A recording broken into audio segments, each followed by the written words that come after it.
जया, भारत और चीन के सैनिकों के बीच हुई हिंसक झड़प के आज 2 साल हो गए हैं। गलवान में हुई उस हिंसक झड़प के 2 साल हो गए हैं।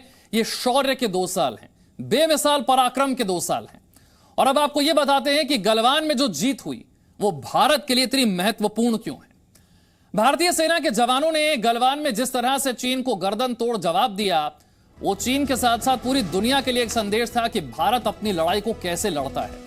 दुनिया के किसी देश पर वो निर्भर नहीं है, और जब बात अपनी सीमाओं की रक्षा की आती है तो बिना हथियारों के भी गर्दन तोड़ जवाब देना, हड्डी तोड़ जवाब देना भारत के सैनिक बखूबी जानते हैं। और चाहे वो कितनी ही बड़ी सुपर पावर क्यों ना हो, महाशक्ति क्यों ना हो, उसे जवाब ऐसे ही देता है भारत। तो चीन के साथ गलवान संघर्ष के 2 साल हो गए हैं। भारतीय सैनिकों की वीरता और शहादत को आज देश याद कर रहा है। शहीद कर्नल संतोष बाबू की याद में उनके माता पिता आज उनकी मूर्ति का अनावरण करने वाले हैं।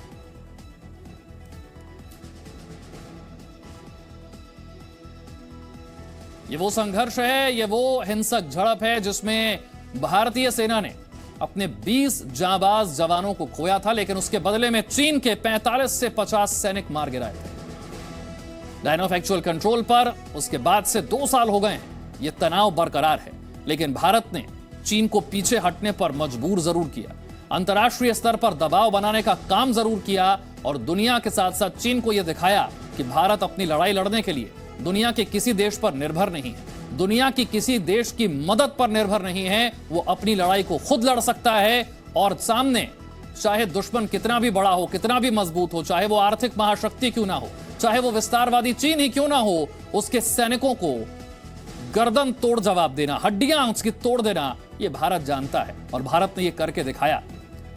चीन की विस्तारवादी नीति को एक बार फिर से पूरी दुनिया के सामने बेनकाब किया भारत ने, और यही वजह थी कि दुनिया के बड़े बड़े देश भारत के समर्थन में अपने बयान देते नजर आए।